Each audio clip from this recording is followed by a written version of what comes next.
we're back, and we've been writing and dialoguing, so we're going to share that with you. So this is what's really beautiful about the work, and that is that as you begin to understand the patterns of your emotional patterns and how they live in your body, you begin to develop a relationship to the patterns that you unconsciously learned, and you can then utilize what you're learning to alter the patterns, because you cannot change a cellular construct until you are in the pattern itself. It's like a computer.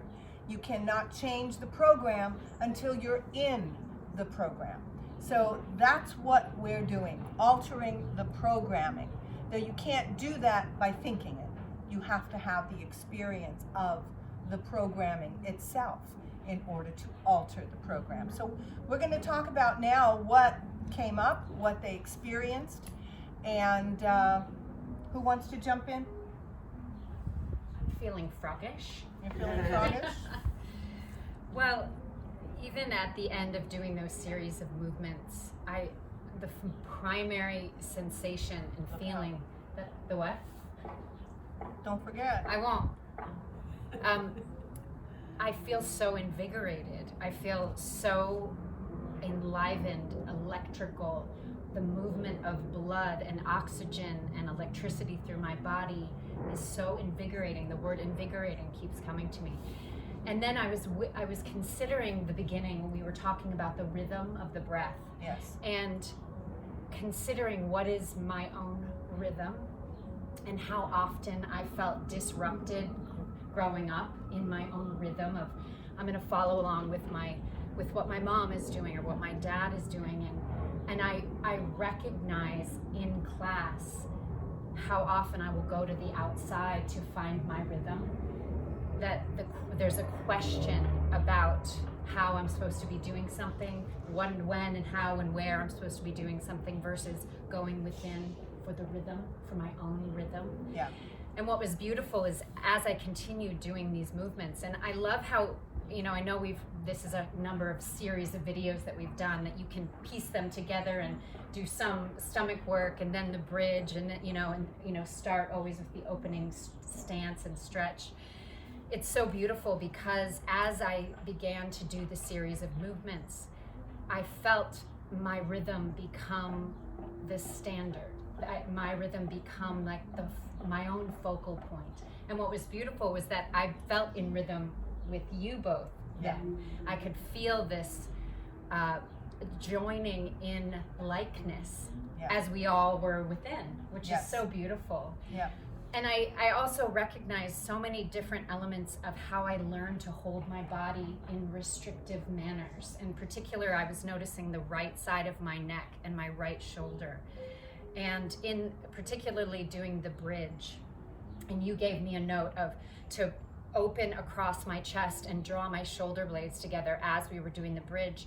And the feeling was like I would say a physical block, but I can feel the emotion connected as well. To fully lift my head, to fully expose across my chest, lift my face, felt like foreign, strange, that like I recognized that there was just a slight contraction that I've learned to be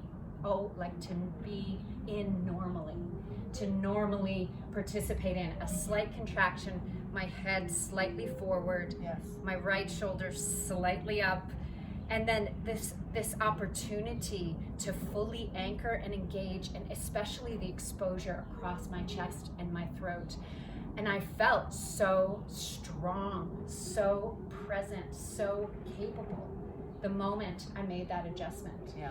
And there were a number of thoughts that were actually connected to the making myself a little smaller, which was this I'm is so hard. glad you said that, because I'm like, yes, yeah, like because that is true. You contract to make yourself smaller so, yeah, other people can feel comfortable. Yeah. And that is such a fallacy, and it is so destructive. Yeah. Not just destructive for self, but destructive for other. Because if another person doesn't believe that they can be the fullness of themselves, you meeting them does not help them become, the more expanded version of their nature, right? Yeah. So I'm glad you said that. Yeah. Well, as I went back to the sensation, I realized the thoughts connected to the posture, and the thoughts of, I can't do this, this is difficult, this is hard, connected to staying small. Yeah. It's fascinating, truly. Yeah. And I recognize as well, often the feeling of wanting to stay small is connected to wanting to be like my family, or wanting to be like that person. Let's all stay small together, as if that's a way of sharing love or communion, versus being in the full power and strength of my heart.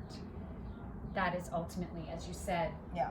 truly assisting, true support. Yeah. If I have the choice of hanging out with church mice or hanging out with lions, I know, right? you I'd gotta say rather that. be with the lions. Absolutely. You know, so that really is so important for everyone to participate with themselves in that way. Making a choice. Do I want to be a church mouse, or do I want to be a lion? Because that is the choice you make when you diminish your life force. When you diminish the importance of what you think, what you feel, what you want, what you know.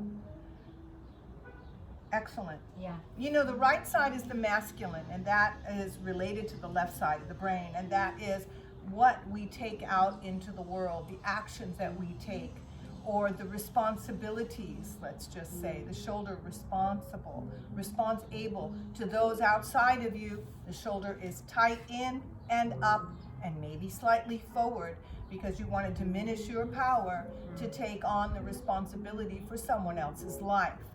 And anchor the shoulder back and down, shifts begin to occur.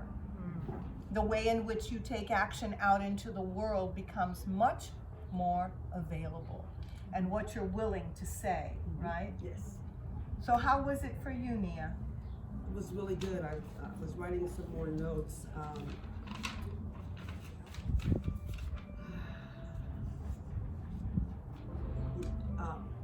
What I want to share is that, you know, the movements that we do, especially the sequence today, I just realized it was like the merging of the front of the body and the back of the body.